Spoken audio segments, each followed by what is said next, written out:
and I am lighting the charcoal. And while that is lighting up, we are going to prepare some of the vegetables that go inside the steak sandwich as well. So first up, I am taking this yellow bell pepper.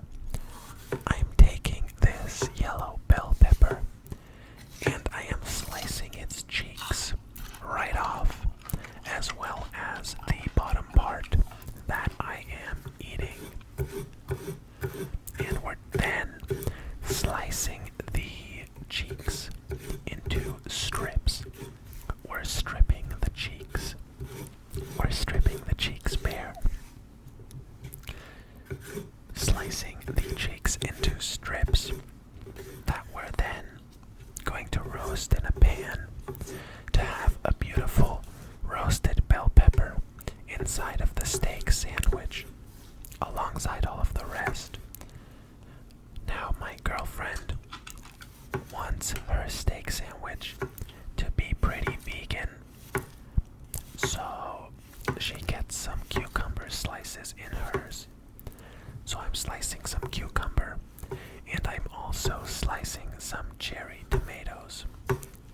I would have preferred some large, fleshy tomatoes, but the supermarket I went to didn't have any. So I'm just using the cherry tomatoes that I had at home. And I am slicing those into tiny discs, placing the veggies to the side, since we'll be eating them later, and wiping the cutting board clean. Next up is an avocado.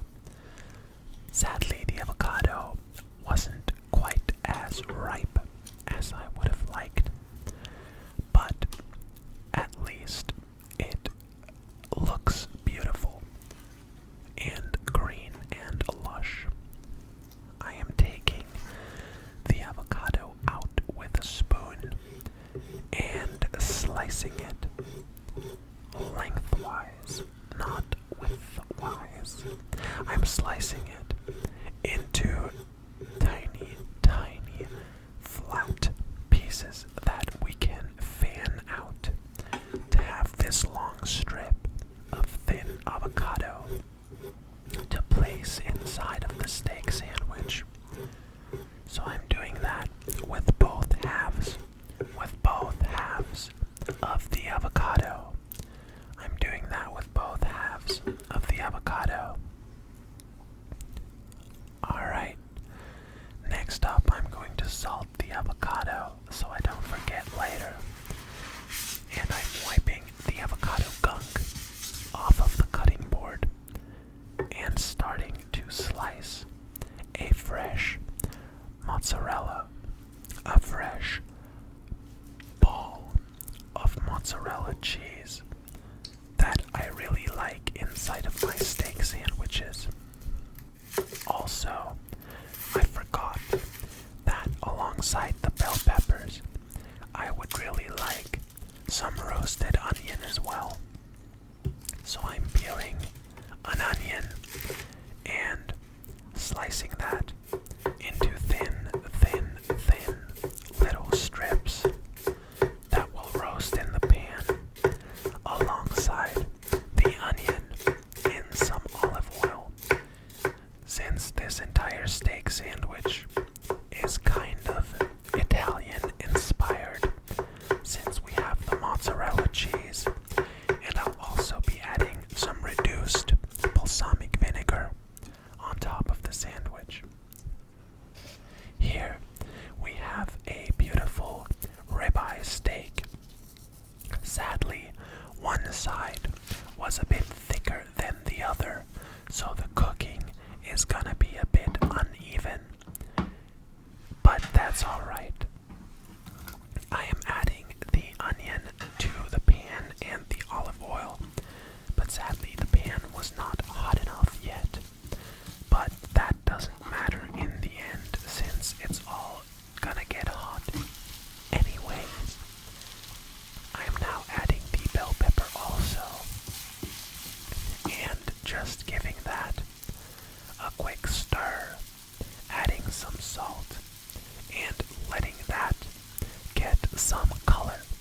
Letting that get some color and lose some of its moisture. So we have some beautiful roast onions and roast yellow bell peppers to go inside of this steak sandwich. Here you can see the onion has already turned nice and brown from all of the caramelization on it. So we're taking that off the heat and moving outdoor to our grill. The charcoal is now nice and hot to get the steak seared, to get the steak grilled, and have it have some nice charcoal flavor. Look at him. He's enjoying this also. So, the steak, I'm flipping around every 30 seconds to a minute or so. And since the steak is quite thin, it doesn't need a lot of time. So I was scared that it wasn't gonna get nice color on it since it's so thin. But it looked nice enough at the end.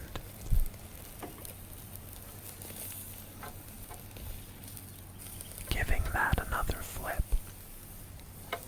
And whenever you see me poking the meat like that, tapping it, I'm trying to get some of the oil, some of the fat to drip onto the hot charcoal and cause some flare-ups. So there's that beautiful flame note to the flavor of the steak. I'm trying to get it to drip fat onto the charcoal to produce flames like that, which gives the steak a beautiful flavor. We now have the steak lying to the side, so the thicker side can get more heat than the thinner side. And looks like that is almost about done. So while that is going to rest, I'm going to toast the bread in my panini press. I'm going to toast the bread as the steak rests for a couple of minutes. Now sadly, the steak turned out a bit overcooked, but that's alright, it was tender enough. First, we're assembling my girlfriend's vegan version of the sandwich, placing some olive oil on the bread, followed up by the onions and the bell peppers, and now a layer of cucumber. A layer of cucumber goes atop as well as some of our sliced cocktail tomatoes. And I am now adding the avocado, and in the gaps that are emptier now, we're adding some sun-dried tomatoes. I think sun-dried tomatoes are really delicious, either when eaten just like that or also in a steak sandwich.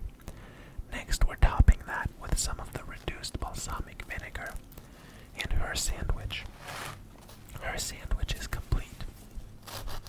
So I'm slicing it in half and showing it to you before putting it on a plate and moving on to mine. First up, we're gonna slice the steak, and we're taking out some of the fat. Some of the fat because it's not as easy to chew as the meat is. And we don't want fat strings in the steak sandwich. As you can see, it's quite dry on that end of the steak, but this part looks nice and medium. Nice and medium to medium rare. But the thinner parts, sadly, got overcooked a bit. My sandwich gets a layer of goopy mayonnaise that I am spreading using a butter knife. I am spreading it using a butter knife. And